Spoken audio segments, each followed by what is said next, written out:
So, hello guys. Tuturo ko ngayon sa inyo kung paano ayusin yung emulation station, ESTE. Yan, kung pe-play nyo dito, tapos bumabalik pa rin siya, tapos ayaw nyo mag-play, click nyo lang yung power, switch to desktop, sundan nyo lang yung screen ko. Wait lang natin. Okay, so nasa desktop mode na tayo. Gagawin natin, open natin yung Firefox or Google Chrome. So, magsa-search tayo dito. Sa-search natin guys is yung emulation station. So, i-re-download natin siya. So, type nyo lang. So, click nyo lang yung Steam plus yung X button para lumabas yung keyboard.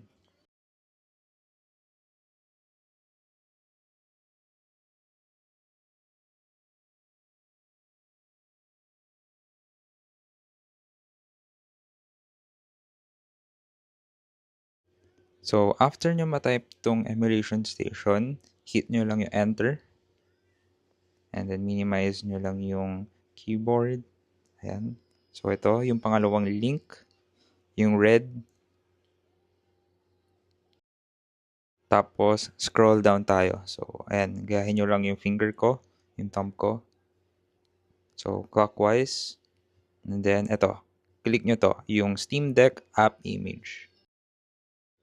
Pag na-click nyo na guys, may lalabas sa taas. Ayan, nagda-download na siya. So, click natin yung folder para mag-open. Tapos, yan. Dahil na-install ko na to, meron tayong extra. So, click nyo lang yung app na yan, yung app image. Tapos, yan, execute. And then, continue. Tapos, ayan, gumana na siya guys.